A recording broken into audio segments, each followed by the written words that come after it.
Thank you very much, Annabelle. Hi, everyone. If we could just start, it'd really help me. It's almost oxygen for me. If you could put in the chat what your interest area is, or what your subject area is, or what you're interested in, I'd love to make this a little bit personalised to you. But I'm just going to share my screen as well while I'm here. And we can get started. So I'm going to be talking about how to research your market. Specifically, I'm going to give you a bit of an introduction just to me, and it may seem a little bit self-serving, but I think it is good for you to have context as to why you're here today, why you're listening to me, and why I'm giving you the information and the experience I have. And then a bit of information about understanding what market research is. And I know that may sound really basic to some people, but actually we very often forget the basics of market research, and I'll go through some common pitfalls as well. And then some key steps in doing that research. I think it's really important to understand the different types and how you go about doing the research properly and thoroughly, and what happens if you don't do it. And then I'll share some resources and best practices. And yeah, if you want to put any comments you have or any questions in the chat, that'd be really helpful. And I'll kind of maybe we'll round them up at the end and go through them then. If you do have any pressing questions, though, I'm sure I'll see it flash up, and I'll see how I can ad-lib during this session. So let's get started. My name is Danny Matthews, and not that long ago, I ran what is a branding and design agency until I felt like I was getting restricted. I almost felt trapped by the agency business model. And the reason for that is that over the years, I had either invested in businesses, I had taken businesses to market and took an equity or a cut, or I'd become part of other businesses or organizations that needed to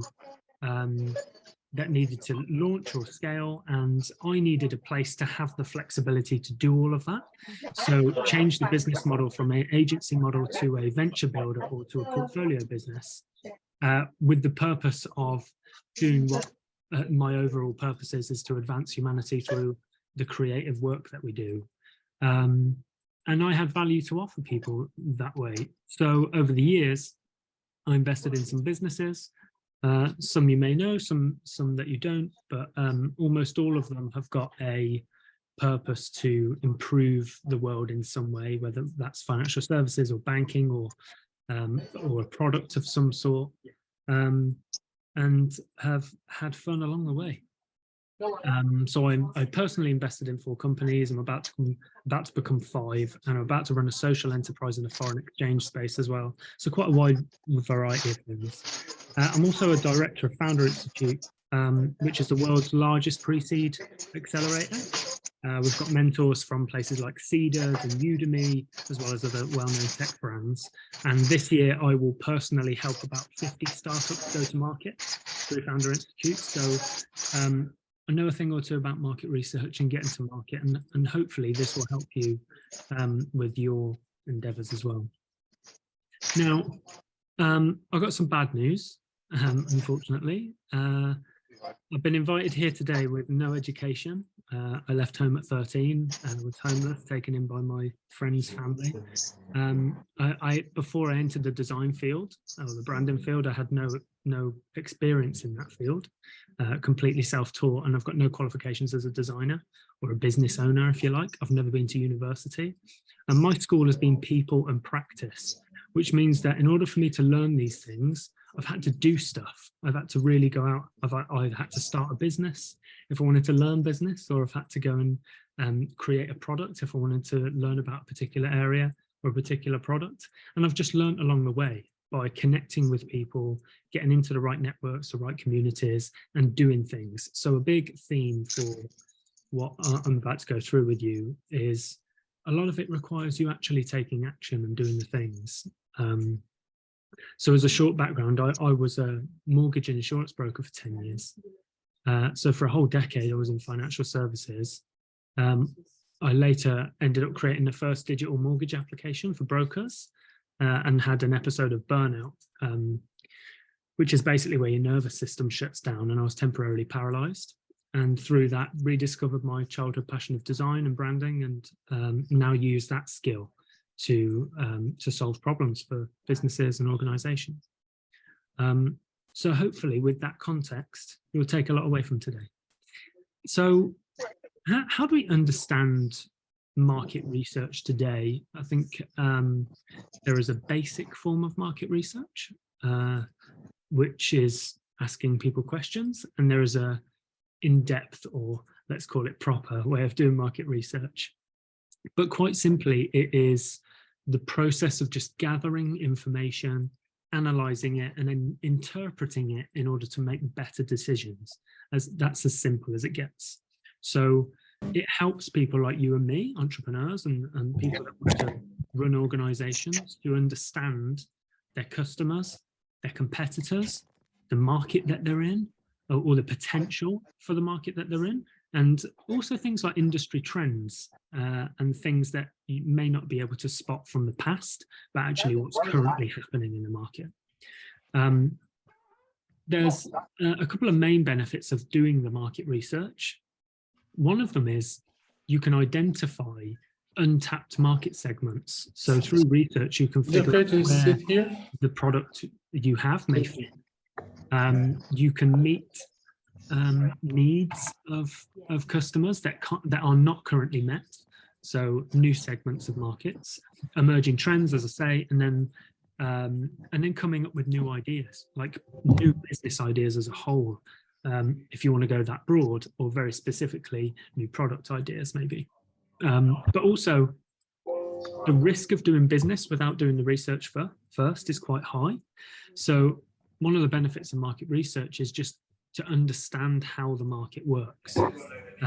You can minimize the risks associated with launching a new business or expanding if it already exists, just by doing the research and having that information to make decisions based on. Another benefit is informed decisions. That market research is just about gathering data to give you insights and to help you make decisions, really. So that could be about product development, it could be about something specific like pricing strategy, or where you pivot to if things aren't going well, or the overall business strategy as a whole. So and finally, it helps you gain a competitive advantage. So when you do comprehensive market research, it allows you to understand your competitors, what they're offering, what their position might be in a market, where they fit, and help you to help you to differentiate your business. So against them, it looks like you have a unique selling point or a differentiated business model. So it's good to keep those in mind when thinking about it. The relevance of market research for different sectors can differ. So whether you're, general business market research may be different to something specific and industry specific, like healthcare, like construction, like information technology, software, those kinds of industries. In business, market research is generally used to help you identify target customers, or assess market demand, or even just evaluate whether a business idea is worth pursuing or not. Whereas specifically in different industries like healthcare, for example, you need market research to evaluate like the potential for new treatments, or new scanning facilities, or new medical facilities, analysing preferences of patients, for example, you can use market research for. So it's not always in a general business sense, it can be very specific. And as well as construction, market research helps you assess the demand for certain construction projects. So that may be large scale or small scale, depending on where you are. But just to understand the preferences of developers and customers, like there's a development near me that's like an eco development, if you like. It's wholly powered by solar. They have heat pumps for heating for the homes. They have land on site which has bees and a growing area, for example, like a communal growing area. they would have needed to assess the competitors or the market, but also the demand for those kinds of properties in order to go and spend hundreds of thousands or millions on building them. So it can differ from industry to industry, but generally you can also think of it in a business sense. Before we go into kind of the steps, a couple of considerations for market research are here.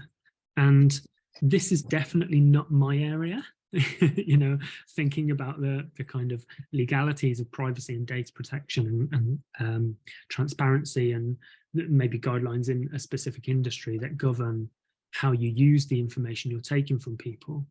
As I say, it's not my area, but it's one of the big considerations when you're taking people's information or analysing people's information, how other people have access to that as well, and keeping it in a safe place. So there is like an ethics question about maintaining privacy and data protection. So a couple of key things that you might want to keep in mind is consent, making sure that when you're doing market research, if it's people getting their consent to have their information, not only to take it, but to hold it. Confidentiality, of course, goes without saying, especially in healthcare industries and things like that. And just transparency in how that data is going to be used is really important. People feel much more at ease when you tell them what the data is going to be used for, even if you're taking it from them, because at least there is some transparency there. And it's why you see, you know, on email marketing sign-up boxes, you will see information that says how the data is going to be used. And even now in some countries, you have to have a notice in the footer of your website that says, don't use my data or don't sell on my data. So it's important that we have that as well. And again, industry guidelines. So specific industry guidelines will sometimes say you have to do certain, there are certain data protection regulations that you have to adhere to. Similar to financial services, there's some quite strict guidelines there. So it's always good to keep those in mind and make sure that you're adhering to any guidelines there. So it's not just about doing market research, it's about doing it properly and ethically as well. So keep those things in mind. There you are. So let's get into the steps. Step one, when you do market research, you first need to identify who the target market is. This sounds really obvious, but I promise you, some people would skip this, believe it or not. And identifying your target market is not just about age, gender, income, education, occupation, these kind of quantifiable characteristics that we can hold about people, but also about psychographics, behavior. When I say psychographics, I'm talking about attitudes or values or what their lifestyle is or interests in, or preferences that influence their consumer behavior. I've done a lot of research around something called semiotics, which is the science of shapes and symbols. And there's a really good case study about asking the question, what color is an apple? And out of research, what they found is the people who answer that question with the color red, often their childhood is linked with sometimes faith or stories of like Adam and Eve, or Disney Snow White, or, you know, how cartoons are depicted when you're a child. And those memories hold information that carries into your adult life, that connects you with these things. And the great thing about me being in the branding world is my job is usually looked at as a visual design thing, just making things look pretty. But really my job is to link, to kind of bridge the gap between people's experience of life and why they buy certain things. So if I know my target audience is going to be of a certain demographic, age, occupation, faith, I know that when I show an apple, I should show it red and it will attract them more. So when you're doing market research and trying to identify a target market, try to dig a little bit deeper into the psychographics of the person and what their attitudes are and their values and lifestyle interests and preferences that they have that influence the things that they buy. There's a reason that people will buy something that's friendly for the environment against going for something that's not. And it's your job to dig into those very specific behavior traits. And then look at the behaviors of those people. What are their purchase patterns? You know, what brands are they loyal to that they won't switch away from? And find out what they are. What are their media consumption habits? Are they social media people? Are they still on newspapers? You know, they're going to be different depending on what your target audience is. So look at behaviors as well. It's not just about how old they are and where they live and how much they earn. It's about how they think and how they behave and how they buy things. So always bear those in mind. And there's a reason that this is step one. This has to be done first. So the more you understand about these people, then the easier your primary research is going to be. And on that note, primary research. So there are 4, I would say, main types of primary market research you can do. The first one is surveys.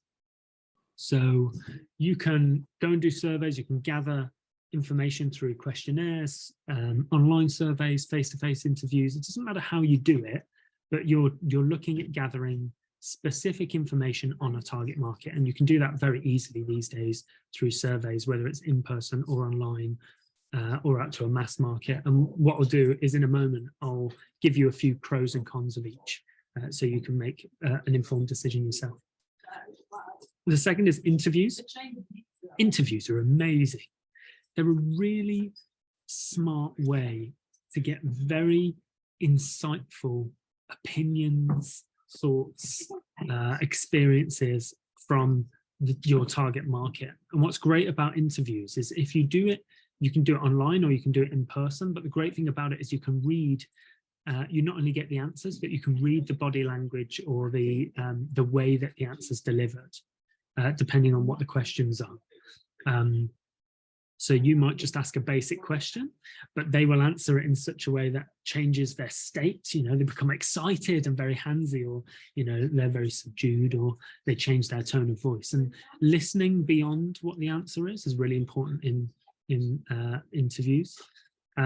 So yes, you can do it with individuals, or you can do it with small groups. I've known interviews to be done in group settings as well. But the purpose of interviews is to get those insights into their thoughts and experiences beyond just what comes out of their mouth. You can really read what that answer entails as well through body language and eye contact and tone of voice.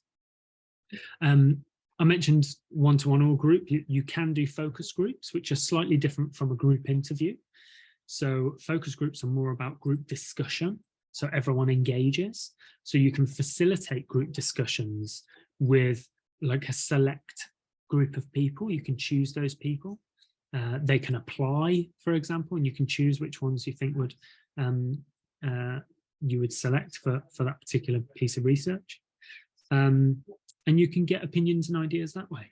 So rather than doing one-to-one interviews or interviews in a group, but you go to them one-to-one, you can do focus groups with multiple people all at the same time, interacting with each other as well as with you. And then finally, observation. And observation's been more, I would say probably more in the last 10 to 15 years become really popular because of technology. So, you know, app developers, for example, will put their app in front of people and they'll watch them use it. And just observing how they use something instead of directing them and asking them questions gives you like a real-time sense of their behavior and their interactions in a specific context. So I've known people before to do observation research in a retail environment where they literally put them in front of a shop and say, go shopping. And they watch where they walk, what they pick up off the rail, what colors they look at, what styles they look at, and how that links with their their demographics, their psychographics, their behaviors, because then they can make informed decisions about how they lay the shop out, or, you know, what goes in the shop window, or how much things are, you know, do they look at a tag and go, and, you know, make a face, or, you know, is it an acceptable thing? You know, they can make really good informed decisions by watching shoppers in a retail environment. But that's very different if it's a website and you can't see the person. So instead, they use software to look at heat maps of where they click, and watch people use their website anonymously, but they get to gather that information. So they're all very useful things, but they do have their pros and cons. So surveys, for example, it allows for that large scale data collection. You know, you can send an email out to 10,000 people or 1 million people and get a percentage of those to give you data, and you can read the data and interpret it immediately.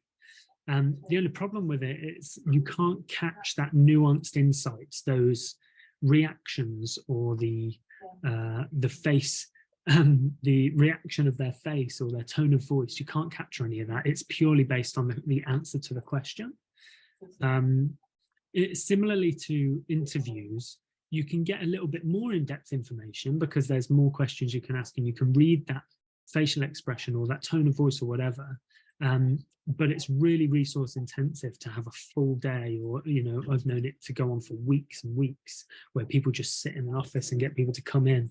It's like job interviews, you know, which is exhausting. So having the resource to do that and the time is difficult, you know? So that's something to consider. Focus groups are an interesting one because the discussions can be really good if they're recorded correctly. But there are dynamics of a focus group that you have to be aware of. So I'll give you an example of where this might be relevant in my world. I run a mastermind group, which is 15 business owners. We meet once a quarter. And when I launched it, I had a maximum of 15 people, just because I know it becomes quite resource intensive after 15. But I had a waiting list of 38 people. And someone said, why don't you do a second mastermind group? And I thought that'd be a great idea. You know, it's more money. I get to see more people. I get to make an impact on more businesses and more lives. But the downside to that was I had to question what would happen if someone from one group saw someone in the other group they wanted to interact with and started requesting to move, in which then the logistics of having more than one group becomes really difficult. And that's the same when you have a number of people in a room doing a focus group. Although it's really insightful and you have some really great discussions, you have to be really good at managing those discussions. You have to be an expert communicator sometimes. I have a client whose her whole business is built on the fact that she goes into large businesses, sits in team meetings and manages the conversation, because without her, they don't go well. So she's hired to go in and facilitate these discussions. So that's the downside to that. But if you can do it, and you can do it with small groups, and you can manage the discussion, then it's an amazing way to have discussions that you would never have anywhere else, because it just wouldn't happen, because you don't think of the question at the time, or the question you want to ask is only relevant to their answer before, and it's not part of the, you know, survey, so you can't ask it. So having those focus groups is great. And again, observation, it's great for that real-time insight, but it lacks context. So you can observe people, but you can't ask the questions, because it would change how they're interacting with whatever it is. So it's really hard to do observation if you need to be able to step in at any time and say, wait, help me understand why you did that, or why you did that. You just have to watch and then take those insights away. So you can do one or more of these, but this hopefully gives you a good for and against argument for doing each, and maybe do a mixture of all. It's completely up to you, but hopefully it gives you enough to make a decision on what's best for you and what you want to do. So that's step 2. Step 3, there is such thing as secondary research, and I think this gets bypassed quite a bit. So there's some secondary research you can do, This is kind of the easier stuff, but it does take a lot of time to dissect the information. So you can get industry reports and you can get government data, and it's really simple to get a competitor analysis for several companies in the same industry as you. There's even online research platforms now that you can go on, which I'll give you some resources and where to go in a moment for those. You know, with the emergence of artificial intelligence and how accessible that's become to all of us, there's amazing places you can go and type in a sentence and get, you know, the amazing feedback and research that you need in the right papers, the right paragraphs in seconds. It's incredible. But it does take a while to dissect this, and you do need to prove it. So the benefits of all of these are that they're cost effective. Most of these are free, don't need to pay anything. They're available on the internet. You know, we live in the informational age, so all of that's available. And it can provide insights that are a bit broader. You know, when you're going through surveys and observations and things like that, they are very specific to you. This can give you a more broader context, and that helps when figuring out, is the information, the research that I've done, relevant to a wider market, a wider country, a wider world, whatever it might be. So it is useful for that, and the limitations just really come down to, because they're so broad, they may not address very specific business needs or very specific research needs that you have. Also, they might be outdated. A lot of people are still using research that's 30 years old because nothing's happened since. So be careful. Remember to check the date. I think we have, it's really easy to go and download a report, but you don't know how long that report's been offered. You know, it might have been there for 10 years. So check the dates and make sure that you're getting relevant, recent information if that's what you need. And also one big thing to bear in mind, and I'm just going to take a minute to sip some water before I say this because it's that important.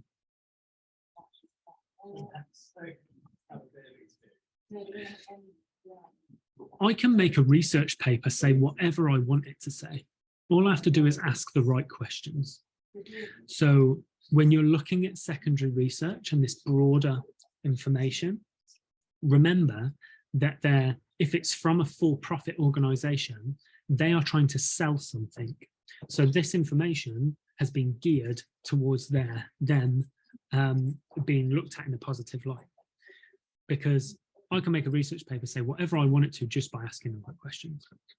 And the questions that I ask, if they're geared to get a particular answer, what you'll find is the information's told in a report that in a broad sense, but there may be potential biases in that information depending on where they got their information. So whether they did very specific, you know, third-party surveys, or whether they did the survey themselves to their customers, in which then they have to make that really really clear. So you'll sometimes see on reports where it says, we asked 3,500 of our customers these questions. That's really relevant because you want to know that they've asked them questions in the context of whatever they do for a living, whether it's software or whether it's a service or a product. Sometimes, on the other hand, you'll get reports that are done from non-profits or government organizations that tell you that the information from these has been gathered from external sources, in which then, you know, they may or may not have the biases, but at least it's third party and they're not trying to gear it. So bear that in mind. It's a really important point. Step 4, interpret the research. So there's 2 ways you can interpret this research: statistics and numbers, and then patterns and themes. And in my opinion, there's no point in having one without the other. Have both. Like the reason that you're doing this research is for the insights and to gather information and to make decisions. If you go on statistics and numbers, you'll miss out on the natural behavioral qualities of the research. You'll miss out on the behaviors of someone and how they react to something or how they act when given certain information. And equally, if you only do qualitative and you're just looking at patterns and research and themes and trends and things like that, you'll miss out on the specific numbers that trigger the brain to go, oh, this is what I need. So this is very much about taking the information and the research and giving it not only emotional drive, but also logical drive as well. You know, when you buy something, you buy it emotionally first, and then you try and find the logic to afford it, for example. So you'll say, oh my God, I really need this because that will solve a problem in my life. And then you go, can I afford it? You don't go, can I afford this? And then go, oh, but I love it. You know, it's always the other way around. So having both the emotional and the logical information for a response is really important. And, you know, part of step 4 is use the research. Like the amount of people I know that do research after research after research, like they know everything, and then they don't use it is insane. They go and make assumptions about some things, and I'm like, but you've got the information, use the information. So remember that the reason you're doing the research is so you can use it to make decisions. And making decisions, it can be for anything. You can use the research for product development or marketing, or if you've tackled a market, use it again to tackle the next market. You know, there's always an opportunity or insights within this kind of information. So make sure you use it, which brings me to step 5, which is also use the damn research. Like, it's so important. I can't get it over to you enough. Don't just leave it sitting in a file or a folder or a bookmarks list or whatever. Make sure you use it. Okay, so final thing, a few resources. So get your screenshot buttons ready, because you'll want to take a screenshot of this next slide. Whatever kind of research you're doing, here's a couple of places you can go to get it. Surveys like SurveyMonkey, Google Forms, you know, the different ones you use depend on, I don't know, most of the time, just how easy it is to use the thing. SurveyMonkey is simple, but can get technical. Google Forms is simple, great integrations to put information into spreadsheets and things like that, because they all work together. Typeform is probably the most user-friendly, and you can ask the questions one by one, and you don't have to have a big long form, and progress bars and things like that. So try them out and see what suits you best and what feels good. Social listening is great. Things like Brandwatch and Hootsuite, social media scheduling platforms, they usually have reports and things where you can do research on your own accounts, but also other people's social media accounts, so you can go and look at those. Online survey, Statista, I know is a freemium model, so there's some of it free, some of it you have to upgrade to pay. Mintel and IBISWorld are more enterprise level stuff. So there's loads of stuff, but the one thing I do want to pull your attention to here is the academic stuff. If you are in science, education, something that has a lot of research behind it, go to elicit.org. It is an artificial intelligence research scanning platform. You can type in a question like, I don't know, how many X to get Y, and it will give you every research paper that's ever been created on that subject and the paragraph where it states what you're looking for. And it's a great way to search massive amounts of information really, really quickly. So go and try it. It's a great resource. And finally, best practice. So what is best practice?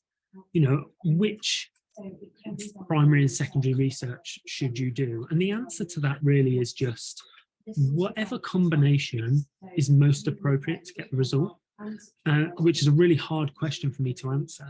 But, you just have to try it. Try different ones, try them all if you need to. Whatever you like, if you have resource, time, money, whatever it might be, you might want to go for in-person interviews mixed with some observation and surveys. If you're bootstrapping and you're starting with nothing, you might just have to spend a bunch of time interviewing people. Doesn't cost much. You might want to do a survey or a poll online or something. They're free. But if you have a little bit of money, you can go to research hubs and get target markets and ask them questions.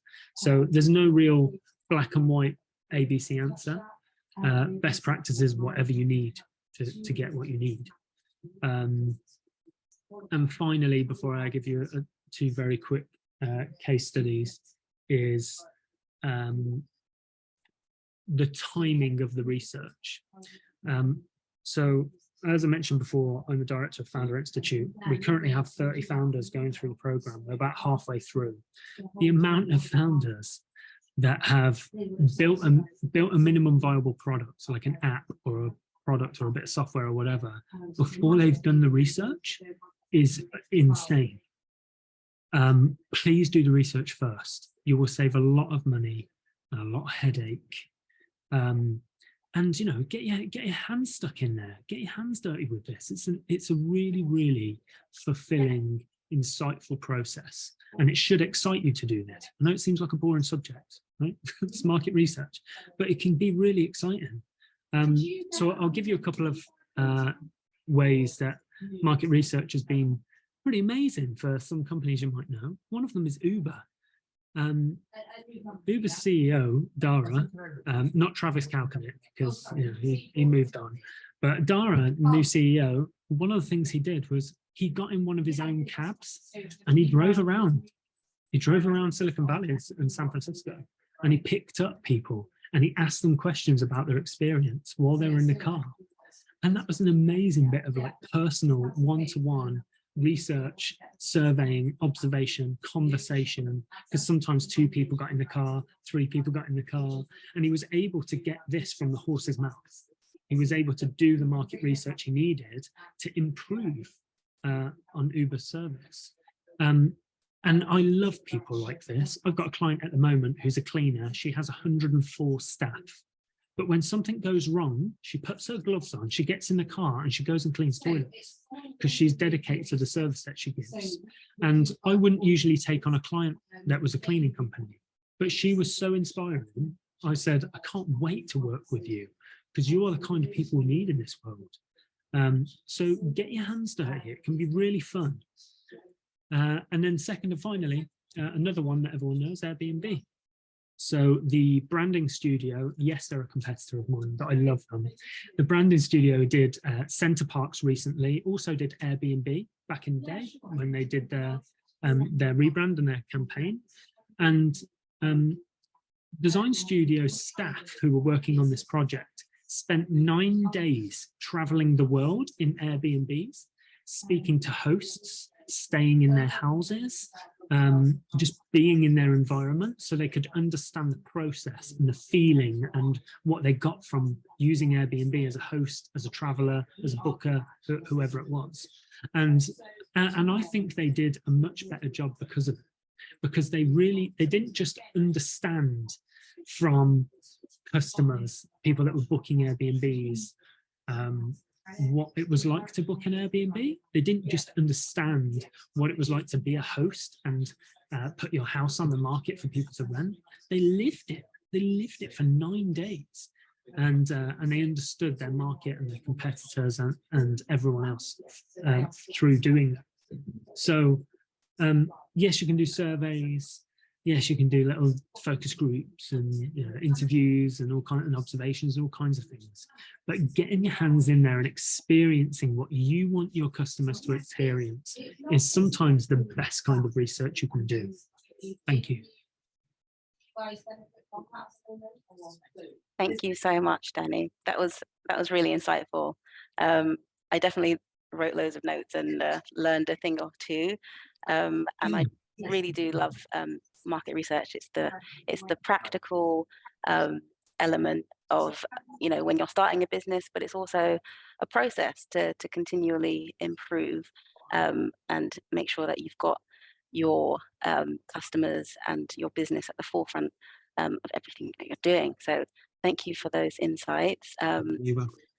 And just to remind everyone, this will also be it's recorded, and it will also be on the YouTube channel, and we'll be sharing the resources mentioned after this. But now that brings us on to the Q&A portion of this workshop. So let's just kick this off. Yes, many thanks for your time. Does anyone have any questions for Danny? feel free to just quickly unmute and ask your question directly. Yeah, no, I completely understand. I just obviously on our system.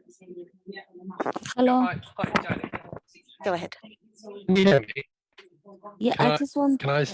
Can you hear me now? I think I heard 4 people then.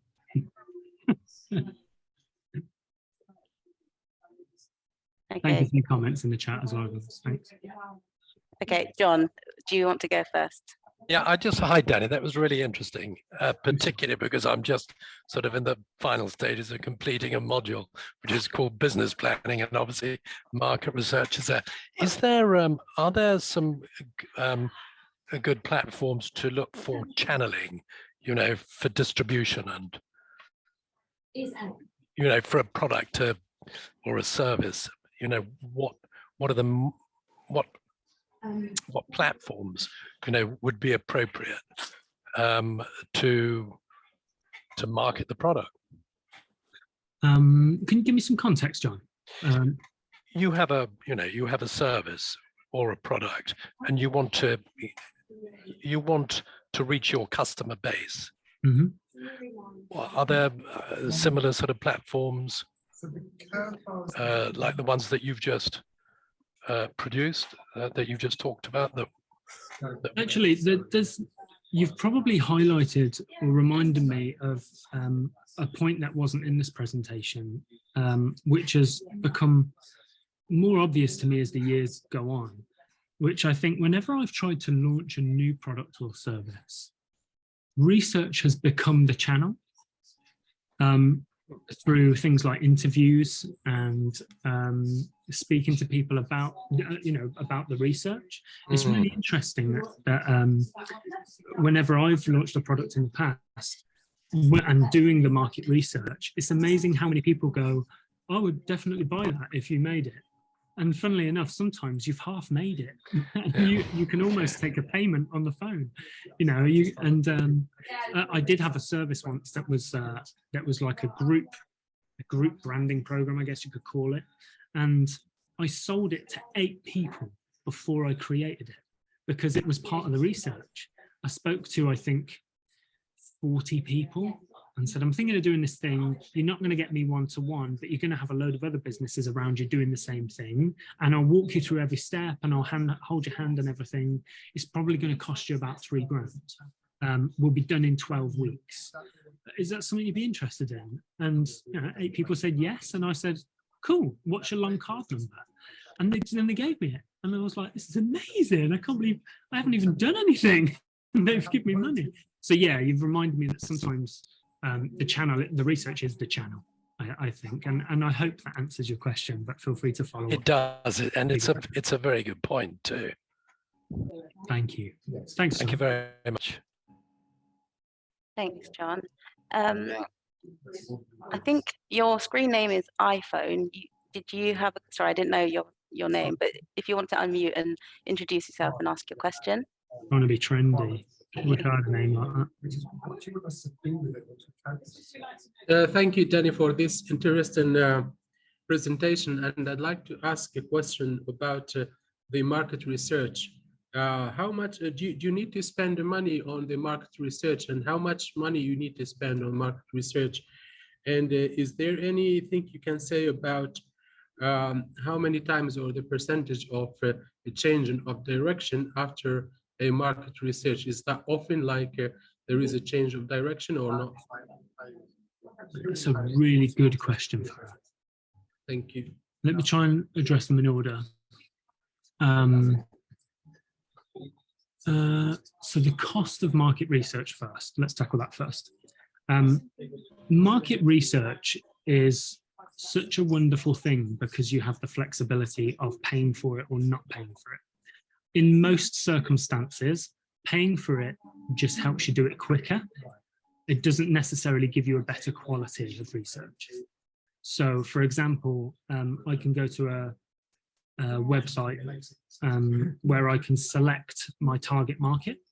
I can select the number of people I need the information from, and I can pay 50 cents to $1.20 US per person and get as much information as I want.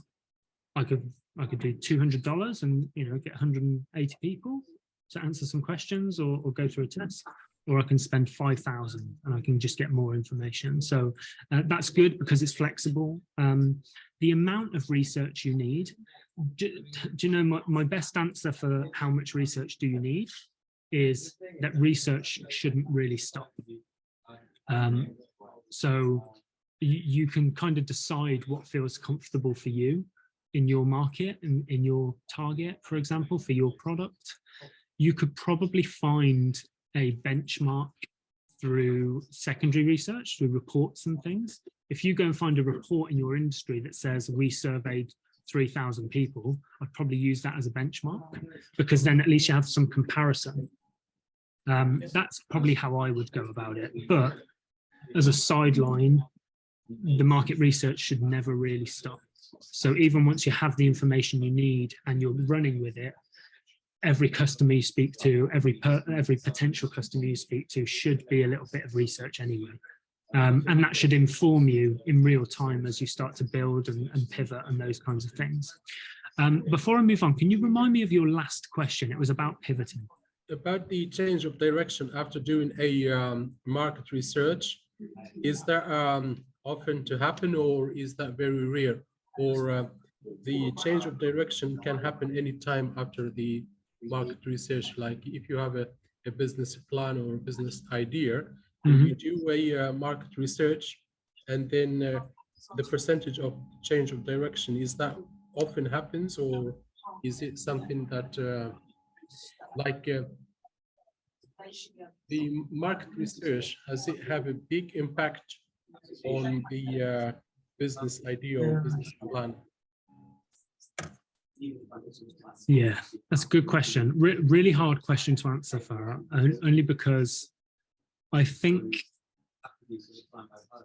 there's an element of gut feel in this, mixed with what the people are telling you. So, and what I mean by that is through research, if you're not getting any very good, strong answers from your research in terms of where you should pivot or what to do, you should start to read between the lines. Like, what are they not telling you? What have they told you that creates a problem? And then the research kind of starts again. But how much you should pivot, I think, is a gut feel. I think it depends on your appetite for risk, depends what people have been telling you. If one day Airbnb was slowing down and they did a bunch of market research, they interviewed loads of people, they asked all their customers, they did the surveys, they went out and got industry reports, and it told them they should sell chickens, then they should probably make a decision whether they want to sell chickens or not. But if it told them that they should probably go and build a hotel, that might be a high risk, but a good decision to make. It's similar to their industry. It is a massive pivot, but it's not wildly unrelated to what they do. So yeah, it's a tough question to ask, but hopefully I've given you enough kind of context or options there. Thank you. You're welcome. Oh, one thing I will say is I speak to investors a lot through Founder Institute and that kind of thing. And if any of you in the room planned on getting funding or finance from anywhere, investors for very early stage companies are looking at you, not necessarily the product. They want to buy into the idea, but essentially they're investing in you because they know you're going to pivot 2, 3, 4 times before you get to something that really gets traction. So don't be afraid to pivot, however small or however big it is in the beginning. Use the research as direction, and don't be afraid to pivot if you need to. Thank you. You're welcome. Oh, thank you for that question. And that was a great answer as well, Danny. Are there any more questions? Real. If there are no more questions, I thought we did have one more question, but and I'd like, please, before I let you go, about asking the viability of family and friends and connection. Is it a viable market research, or you have to reach out for more people and more context? Is that something that you can depend on? I have two answers for this. The first one is, unless your family and friends are exactly the target market, do not ask them. And or if you do, just to make them feel better, don't use it. Right? Yeah. That's one thing.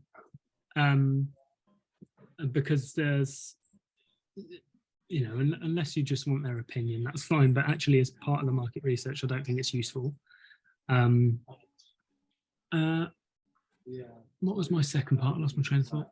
To reach out for more people, like target customers or target people. Is that the only way you for a market research, isn't it? Yeah, you have to understand your target market and then only go after them. It's sometimes good to get like a devil's advocate kind of second opinion from a different target market. I don't think it's helpful in the beginning. I think that's more of a expansion exercise, market research, rather than it is an initial launch or product or service.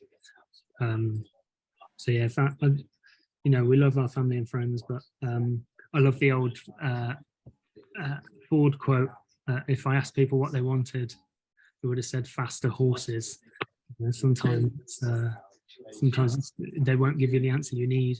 They'll just give you the answer you want.